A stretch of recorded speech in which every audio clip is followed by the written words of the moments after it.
students can tell the difference between when you're committed to something and you're trying to help them see something that you know is beautiful, and you want them to see it as beautiful. They're willing to be convinced. They're willing to get on the train, you might say, I think, if somebody has skin in the game. Dr. John Cavadini is a professor of theology at the University of Notre Dame and serves as the director of the McGrath Institute for Church Life. Cavadini teaches, studies, and publishes in patristic and early medieval theology, the theology of Augustine, and the history of biblical and patristic exegesis. Listen in as we discuss the challenges facing educators today, how to better engage young people, and the inspiration to pray at all times. Benedictine College is transforming culture in America, one conversation at a time. From our studios in Atchison, Kansas, these are the Benedictine Dialogues. Well, thank you all for tuning in and for this very special episode. I'm here with Dr. Cavadini. Dr. Cavadini, thank you so much for taking time to sit with me to have this conversation. You know, one of the things that we're talking about through this show, through this podcast, is various ways in which we can help to transform culture, help to integrate Catholicism, integrate the Christian ideal into various realms of culture around the United States. And a big one that I'm looking forward to talking with you about is in the area of education. And so I'd love to kind of hear first off your thoughts about sort of the state of education as it is now, maybe some of the pros that are occurring, and then maybe some of the negatives that are occurring in the current educational world. Yeah, there's a lot of range in the educational world right now. And generally you hear a lot about critical thinking, so our class are supposed to inculcate critical thinking, whatever that is. I guess, well, I do, like I talk about it. Sure. Though it's not being critical, it's being able to approach a text or something critically in the sense of analytically, and being able to find themes in it, being able to connect them to other themes, being able to speak about it fluidly. But I also tell my students there's another skill that I think we don't talk about a lot and we haven't learned how to talk about, which is the skill, I would say, of disciplined reception. Disciplined reception of wisdom of the past. And that's also a skill. Yes. It doesn't mean just absorbing it and repeating it, but it means maybe giving the benefit of the doubt to start with, and to try to figure out, you know, what we might have to learn from something that we're reading. I think that sometimes education gets confused with being able to have an independent and critical thought about what I'm reading. And sometimes you're not entitled to a critical thought unless you've really tried to absorb what you're reading and given it the benefit of the doubt for the most part. So I think I try to teach students both things, critical thinking and also disciplined reception of previous wisdom. And I find students to be incredibly open to that. Yeah. I mean, many of them don't know it's there. I mean, they don't. And so until you begin to show them, they're not necessarily attuned to it. But if you show it to them, somebody once asked me, actually it was a bishop, I was giving a talk in a diocese, and the first questioner was one of the auxiliary bishops who asked me, it didn't have anything to do with the talk. He said, well, what are the students at Notre Dame looking for? I teach at Notre Dame, that's why. And I said, well, they don't know until you show them. Yeah. But I think that's really true. You can have all kinds of preconceptions about what's been written in the past, but unless someone shows it to you and works with the text and works with the wisdom from the past, you don't actually know it's there. But when you see it, it's very attractive. Yes, yes. Yeah, we're in this interesting time because what happens, and I love that virtue of a disciplined reception. I think that's a really interesting way to express it. And I think part of what that does is it widens your worldview, right? Rather than, as you were saying, one of the negatives right now is it's narrowing in a lot of ways. And I think that what would be a kind of practical advice for someone who, when they think of education, they bring their experience primarily primary, right? They think of my worldview as how I'm going to read these things. What's your sort of advice to students or advice to educators to lift that veil a little bit, to say, yes, your experience, your worldview, how you were raised, it does play a role in how you think. But when you're dealing with old ideas or great books or great ideas, there's a way in which experience and new ideas come to some certain conclusions, right? What would be your advice for students and educators in that way? Well, I think my advice probably, since I'm a teacher, tend to go to teachers first. Sure. I think there's always connecting points, right? And I think someone teaching the great books or teaching ancient wisdom, texts that contain it, you have to always be trying to find what are the contact points, so that you work with the text in a way that someone sees that it's interesting and, well, I hate to use the word relevant, but relevant in a way that they hadn't suspected it might be. Sure. I think this is super true of the Bible, for instance. I mean, I teach the Bible. So a lot of students many students come to the Bible thinking, this is just old, it's whatever, 2,000, 3,000 years old. Right. It's like, I think they assume it's unsophisticated. Especially the Old Testament. You read stories in the Old Testament and they think, well, these are just stories, they're just myths. But the more you show them that these stories, as they're told, are a lot more sophisticated than they thought they were. In fact, probably more sophisticated than the questions you were asking. You actually win people over. They actually get drawn in. Like Jacob and Esau just comes to mind. Like students, you read the text and students will say, well, how come the Bible is valorizing this guy Jacob? He was like a trickster and he cheated his brother and everything. And so I say, well, where did you get that idea? That the Bible, you brought that to the text. How did you know he was a trickster? Oh, you read the text. Oh, that's right. The text told you that. Yeah. So that's what you're absorbing from the text. And the text is actually operating at a level that's more sophisticated than you were prepared to receive. And of course, the whole idea basically is this is about the election of Jacob, and we can see that he's not being elected. Neither is Israel elected, neither is the church elected for any merit that they're bringing to the table, because you can see. But on the other hand, Esau, who couldn't wait 10 minutes to eat lunch and sold his birthright away, that's not exactly a trait of a good leader. Right. So God's providence, in this text works through human freedom without abridging it, and the text puts the questions out there, and something like that students get drawn in, and they can see that what they had thought was naive and ancient and primitive, what actually has more purchase on them than they thought. So if you can recover a text like that for a student, you go a long way towards recovering the whole semester, the whole Bible, or whatever you're reading, it seems to me, for example. Yeah. When there's those eternal truths that unfortunately our culture does not lead with very often, and so whenever they're introduced to students for the first time, it is a bit of a worldview shift. Things like anthropology, what we are as human beings, that especially through Scripture, where you learn anthropology as well as the nature of God Himself, right? And a lot of that hasn't been introduced to many students today, well until they're older, until they're in their teens or older in college. And so, one of the things that I'm interested in is the role of education when it comes to sort of flowing into culture. How we think about ourselves, how we think about God, these things find their ways into culture in so many different ways, media, writing, the way we live, all of that. What are some thoughts on what goes on in a student as they're being formed in these eternal truths? And what would you encourage them going into the culture to do, to take those truths out into the culture? People are drawn to beautiful things, maybe sometimes in spite of themselves. Maybe something beautiful in a place they weren't prepared to see it, and maybe had preferred not to see it.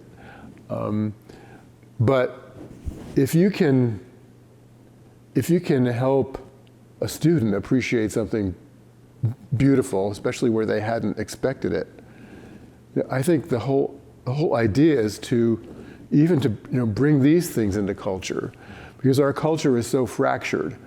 Basically, it's so ugly, it's so divisive, and so many beautiful things get trodden underfoot.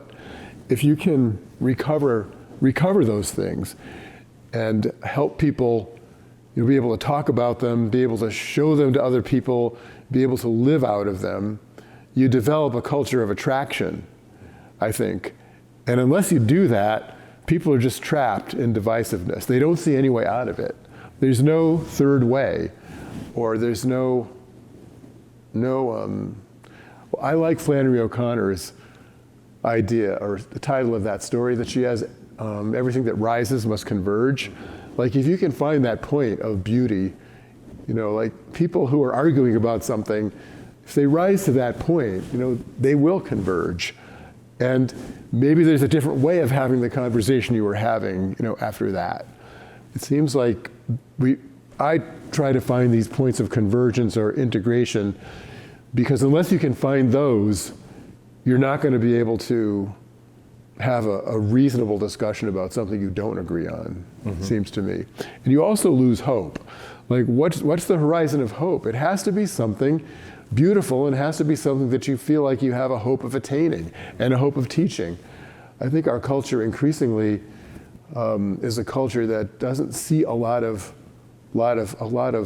see a lot of hope.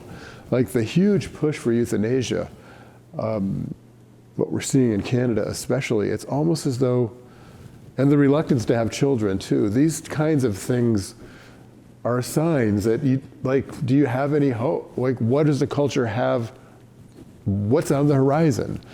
And it seems like what you have to help people see is there's a lot of beautiful things on the horizon. There's things worth sacrificing for, and human life is precious and not to be discarded. Like the Notre Dame students, when you show them, they'll know it. Yeah, I think there's that natural longing in the human heart for purpose, right? And something that, as you said, worth dying for, worth sacrificing for, giving our life completely to. And sadly, in our cultures, there's just kind of an undercurrent of nihilism that ultimately, what is the point of all of this? And it seems to me that as you introduce these great truths, these great eternal truths, especially I think now, I think we're in an anthropological crisis in a lot of ways. We don't know what human beings or human persons are for, or why we exist, or the point, which gets into the question of euthanasia and a lot of that. And so what are those kind of undercurrents that you're seeing in culture that are getting anthropology wrong, that it's forming people to think about themselves in a way, and what's the unfortunate outcome of those things? Well, one thing I notice about students nowadays is that they're very anxious. They're like anxiety ridden. There's so much anxiety, and it all is connected to success. Like, can I succeed? Can I get a good job? But it's not just that they're worrying about these things, it's that their self-worth seems to be predicated on them. What does it mean to be a human being? It means to get a good job, it means to make a lot of money, it means to acquire prestige, it means to have status, it means all these things, and the anxiety comes because if they feel they don't attain them, or attain them at as high as they should, they're not worth anything. So somehow there's nihilism comes from that. But that comes in from the culture, right? Because the culture teaches, basically you don't have any meaning apart from these kinds of successes, because there's nothing deeper to give you meaning. I think as religion gets more and more pushed aside, the possibilities for finding meaning in life get truncated, and what are you left with? You're left with how much money I can make, what kind of professional school I can get in, and how high I can get into that. And I think that therefore, how do you ease anxiety? You have to get someone to stop and think, and look at some of these more ultimate questions and the way that they've been explored, so that these are avenues to meaning. They're avenues to thinking about the human being as something more than a cipher for prestige and for money and for power. That the human being is ordered towards beauty, is ordered towards God, is ordered towards family, is ordered towards interdependence, is ordered towards communion. And these words seem to mean nothing now, because the premise of this sort of culture that's addicted to this kind of success, it's not really success, but and promotes anxiety, is very atomizing. You're on your own, basically. And if you want to have a family, do it on the side. Like, what's important comes first. Those things, you want to do them, fine, but they're not gonna make you who you are. And once you do that, you've really sapped. You've sapped the meaning out of it. You sap the possibilities for meaning, because you don't see past the anxiety. And it also makes for conformity, because if this is the only thing that you know and you're anxious about, you're just anxious to conform. And so you don't even look. You think that, everybody who's a believer is a fanatic or irrational and superstitious, or there's no ability to distinguish real superstition from actual religion. I think that the cultural currents that are coming in are often they increase the anxiety of people, and they seem to foreclose. Well, that's what nihilism is, right? When you only have material success as your marker. Yeah, and somebody I think of as we're talking about two different points that you bring up.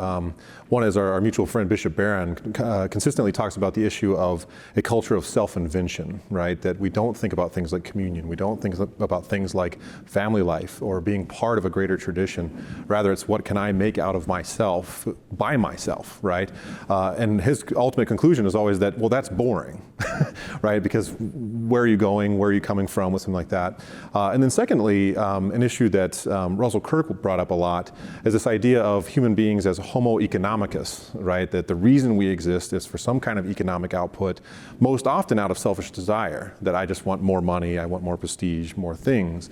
So it sounds to me like what's happening is that we're being kind of formed in this river of just you be you, and ultimately that's what's going to make you happy. But as you're saying this, right, we're ultimately talking about what's going to make people happy. And so it seems to me that anxiety, right, is an output of aiming at the wrong things to be happy, right? Yeah, absolutely. It is. I mean, sometimes I think the best thing that can happen to people like that is to fail. Not fail utterly, but sure. My student, I tell them, when I took genetics when I was a sophomore, I got an F on the first exam, and I'm still here, I'm alive. I survived. Actually, I got an F on the second test too. Anxiety means you're reluctant to take a risk. And it's sort of these risks that you learn to take that can sometimes lead you somewhere. So I try to have sort of fail-safes in my classes where students can feel like they can take a risk, not a huge risk, but like once you learn to take a risk, a little bit of a risk, and sort of like, postpone this horrible kind of anxiety. Once you sort of acquire taste for it, and you start seeing there's a little bit more depth and texture to life than you thought there was. And I don't really blame the students so much, because they haven't really. What are they taught? The culture just teaches them you're not worth anything unless you succeed. And so you have to get at that, worry about self-worth, I think, first.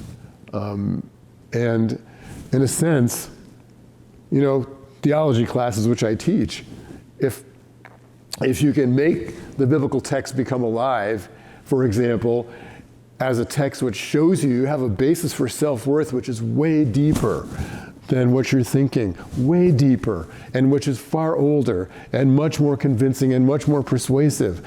and you're being invited into it. Just, take that little risk and say yes for a minute, or try it on. Yes.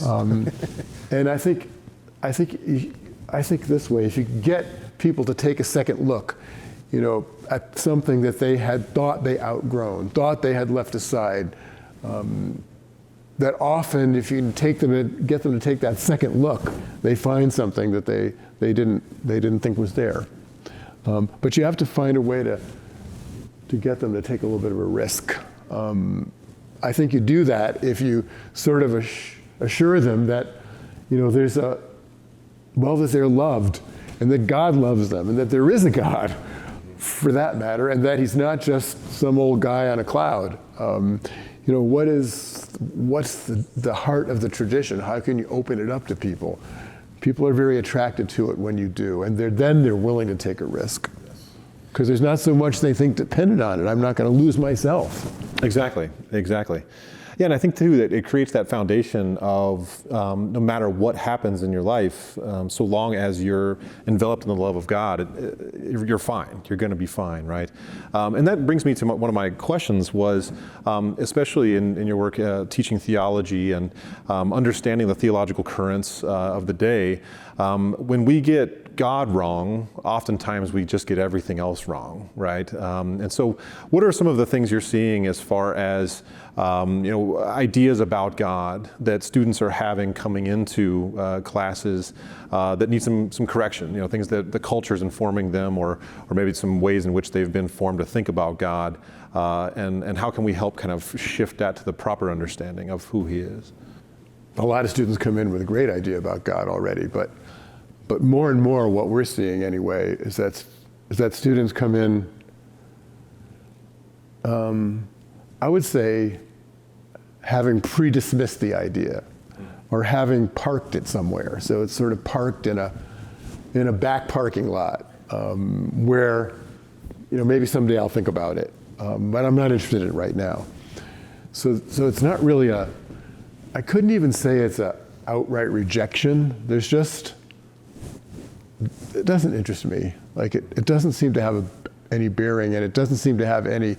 The premise is there's not much there probably, but that means there's not much there anywhere, because if you discard ultimate truth, which God is, if you discard the fullness of truth, you've basically discarded truth. Because there's no fullness of truth, then all truths are relative, and basically homo economicus that's where it comes in. Yeah. I want to give students something that they can love, and I want that to be God, and I want them to find it so appealing that they almost can't resist looking farther. And once they start looking farther, they keep going, generally speaking. Because it really wasn't ever an active, thoughtful rejection. It's more like, it's just irrelevant, or it's never meant anything to me. We grew up Catholic, but my parents didn't practice. I hear this all the time. We never went to church. We went to church once in a while. The whole thing gets parked, right? Religious practice, the idea of God that goes with it, it's all somehow secondary. And so they learn that, right? It's secondary. So and if you have to try to recenter so that it's worth my time, because I care about it now. And I want to look farther in on my own. Otherwise, it just exists in it keeps existing in this penumbra. And it used to be you could rely on the fact that when people got married and have kids, they'd come back to the sacraments. You can't rely on that anymore. The sacramental imagination has been completely depleted also. It's this, it's a texture of life which impinges on mystery, which impinges on something deeper, which you can't necessarily right, at first describe, you can intuit, you can sense that you're at the edge of it, something beautiful, something, well, we would say transcendent, but if you're not used to recognizing the transcendent, you just think it's nothing. That's just another big fat zero, because I can't see it, and I can't touch it, and I can't, well, naturally, if you haven't been trained, to acquire to acquire a taste for it or a meaning for it, that's what it seems like, nothing. So people exist in a kind of wasteland where mystery has been banned from their purview. What you have to do is reintroduce them to the idea really of mystery itself. That's what a sacrament is, a mystery in Latin. It's more of a technical meaning, I know, than that, but still, sacraments mediate to us something which is unseen. But actually in some ways give it flesh and make it handleable so that you can live there. I think that's what's been lost, the sense that mystery isn't something abstract. It's something that forms a whole way of life that's invested in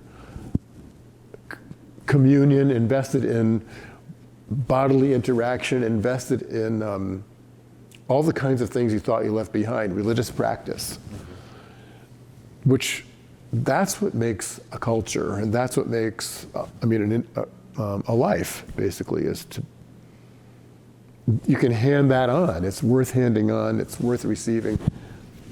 So it's to try to create like a sense of more density in life, more, like accept the idea of mystery. It's okay to start with. Have you ever desired a deeper understanding of the life of Jesus? Check out The Extraordinary Story with Tom Hoops. This is The Extraordinary Story, a podcast about the life of Christ. Jesus Christ, God Himself, entered the confusing maze that is our world to show us who we are and to give us His cross as a ladder up and out. This is His story and ours, The Extraordinary Story. The Extraordinary Story has been featured in The Loop, Alatea, Our Sunday Visitor, and Relevant Radio. You can listen to The Extraordinary Story on Apple Podcasts, Spotify, or wherever you listen. And now, back to the show. Yeah, and I think that's an interesting perspective, because sometimes the narrative, often, especially with younger generations right now, is that there's more of this idea of rejection versus it's just irrelevant, And I think that's the way I'm seeing as well. Is young people coming today, they just don't think about it. It's not even something that they would spend time thinking about. So having a teacher or an educator or a professor who really takes the time to get into that depth, and not just a religion class to understand the facts and the claims, but really to experience it, right? I think of John Henry Newman when he would talk about the illative intuition, right? That there's all these various routes of access before you actually assent to a truth. And so often maybe we focus too much on an intellectual or maybe an experiential, but it seems to me, like in my experience, it's far more all of these kind of intricate ways in which a person comes to experience mystery, experience love through another person first, and then from there into that grander vision of God and that grander experience of God. And so, something I'm thinking about is the idea of the educator themselves regularly experiencing mystery, thinking about the spiritual life of an educator. How important then is it for an educator themselves to be enwrapped in the sacraments and the life of the church, and ultimately, obviously, in the life of God? Well, I think it's super important. That's a technical term. No, I think it's super important. I think because, I don't know, this gets credited to various people, Paul VI or whoever, but people listen to witnesses rather than teachers, or if they listen to teachers, it's because they're witnesses. I really believe that. You have to work in a way that students feel like you have skin in the game, that this isn't something that is only abstract or is only past or is only conceptual, but that in fact, if you're speaking out of your own practice and quest. Not that you're always telling them how many times you go to Mass a week or anything like that. You might, but in passing. But it's not about you, right? But it's about if you have your own, growing experience of the spiritual life, you might say, and its difficulties, its twists and turns, its struggles. If you're not involved in those struggles, you can hardly help somebody else. Not that you necessarily report your struggles, but you can sense them in other people. You can figure out where someone may be, headed in the wrong direction or might be having a problem, and you can figure out what to say in that situation. It seems like, I think students, and I think if your religious practice of the sacramental life, really forms you in caring, then students can feel that. These students are somebody's kids. And I need to care about them like I care about my own kids, while I have them. And so what do I want for my kids if they were in this class? I have to then figure out how I'm gonna. But that comes out of really practicing. It comes out of you can call to mind lots of analogies, lots of illustrations, from your own life. They don't have to be about you, but because you know what Eucharistic practice means, because you know what all these gestures mean, because you know the beauty of it, and you can find ways of communicating it. That's what's important, it seems to me. It's fatal to make it about you, but that's not what it's about. It's like you speak out of and you bear witness to something. Students can tell the difference between when you're committed to something and you're trying to help them see something that is beautiful, and you want them to see it as beautiful. They're willing to be convinced. They're willing to get on the train, you might say, I think, if somebody has skin in the game.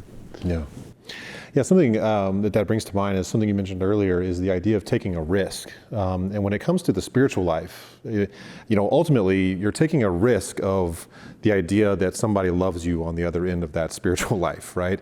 And it seems to me like maybe there's an adversity to taking that risk because, sadly, our culture hurts people all the time, especially when it comes to experiences of love. Family life right now, broken in many, many ways all over the culture. So when it comes to then explaining and experiencing God himself and the love that he offers, it takes a person who's already experienced the risk that it takes, and the ideas of, especially I love the idea that you mentioned, even the struggles that it takes. I'm sure all of us have had moments of crises of faith or in our own life, and there's a risk in that, right? Of continuing in the spiritual life, knowing that those risks come. It's also little things, like I challenge myself. So I remember one day someone was telling me about a Muslim believer who dropped the Quran onto the floor and picked it up and kissed it because he had dropped it onto the floor. I thought, well, why can't I do that? And I just started to do that. So, but that was a little risk for me, I think. I don't know, maybe Catholics were trained not to be religious in public or something, I don't know. But I just decided that the first time I use the Bible in class, I'm gonna kiss the Bible. I don't care if it's embarrassing, just do it, John, and shut up. So I started to do that. And then, that's how somebody else can get the idea that this is okay, and it could be a little bit cool. That plus things like, well, if you're in a restaurant, will you make the sign of the cross? I never used to, and I thought, why not? What are you afraid of? But I'm embarrassed to admit it, but that little thing was a risk, and I just decided I'm doing it. And so those kinds of things in class, also in some of my classes we read the Acts of the Martyrs of Lyon, and I happen to have a relic of Saint Blandina, who's one of the one of the central figures in there. So I bring it to class. I show them how to venerate a relic. Like, they want to do it all of a sudden. But you have to be willing to put yourself in an embarrassing position, or what seems to you to be an embarrassing position. But you know what? The more you do it, the more you get a little courage. So this risk taking, I have to speak in the first person about it, because like, I got to learn to do it too. And I think over the course of my life, I've been trying to learn it more and more. Pascal says, right?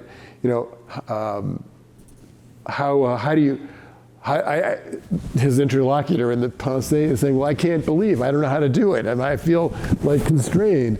And he said, well, you just start doing what believers do. Go to church and put your hand in the holy water and make the sign of the cross.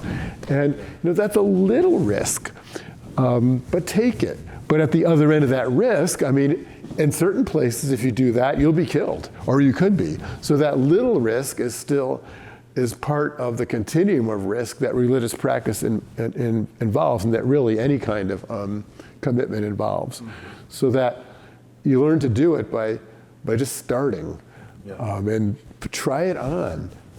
Yeah, and those little things too, those little risks like that, they prepare you for the larger conversations, So if you were to have a religious conversation with somebody who isn't necessarily going to agree, if you're used to doing things like the sign of the cross in public, you're used to kissing the Bible, or I even think about, on an airplane, praying the rosary and people seeing you, and seeing you do it. It makes you comfortable with the idea of being a little different, and not in a weird way, but more of like an attractive, strange way of like, why does this person do this, That's right.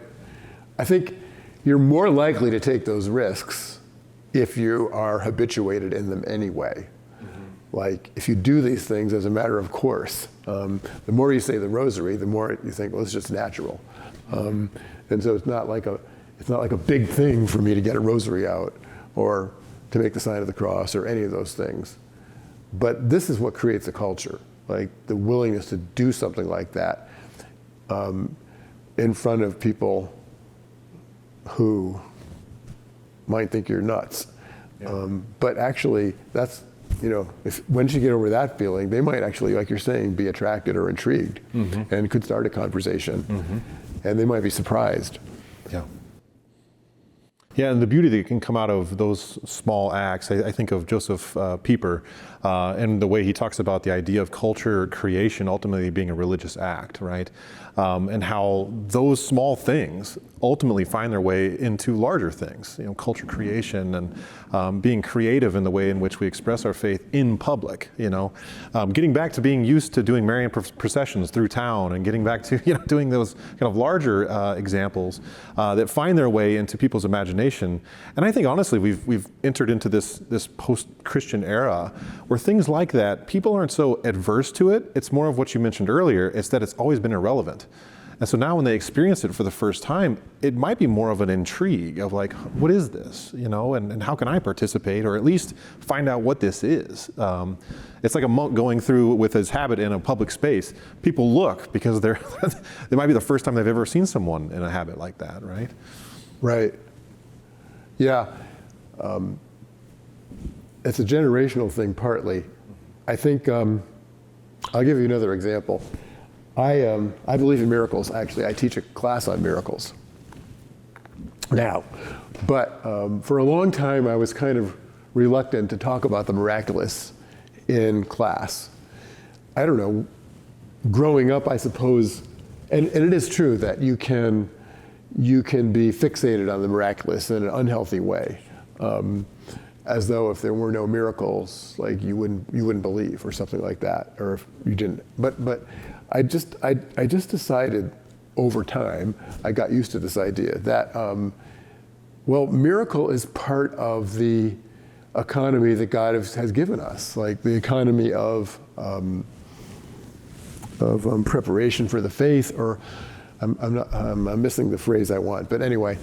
And so why not? I mean, if you think about the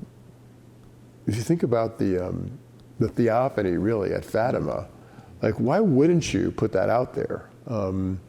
Because it's astonishing, and you have to, give people an opportunity to receive it, instead of pre-deciding for them that this is too I don't know, whatever one's fear is, to a cult or to something, I don't know what.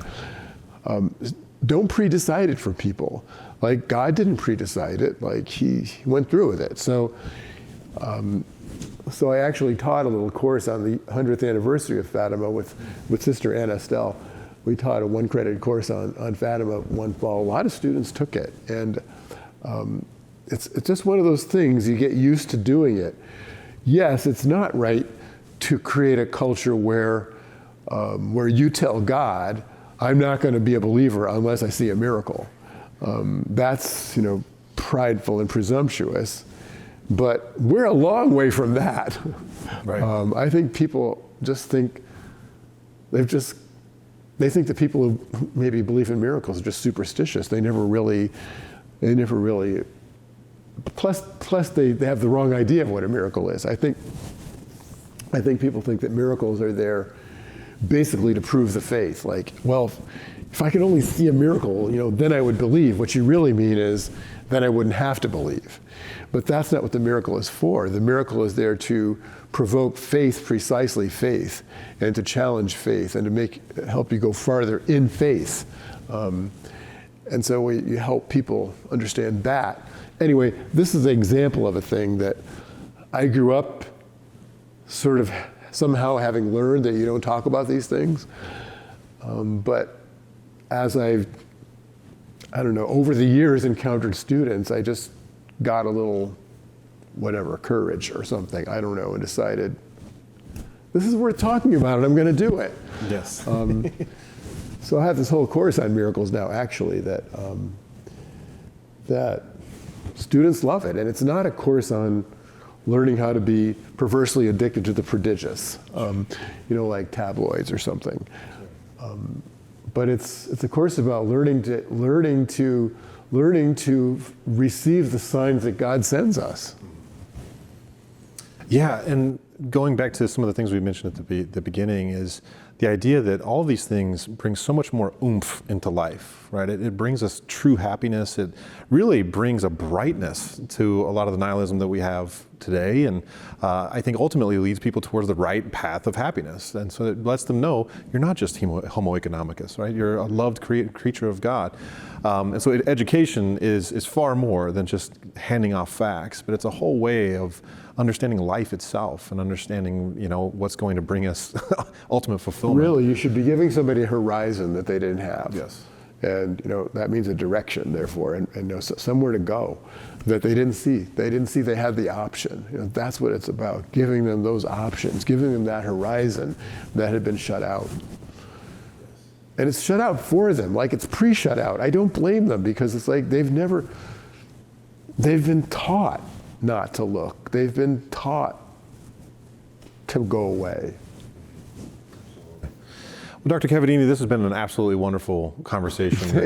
Thank you so much for coming, and so much wisdom and insights. And I really hope everyone watching takes some of this to heart, especially educators, professors, teachers, and the like, to really think about, the role of education in the culture today, and be sure to keep listening to Dr. Cavadini. So thank you so much. Thank you very much. Really appreciate it.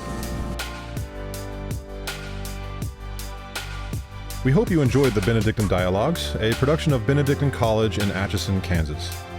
To catch all the latest and support our growing platform, visit media.benedictine.edu. And be sure to recommend this show to your friends and family. Help us to transform culture in America, one conversation at a time.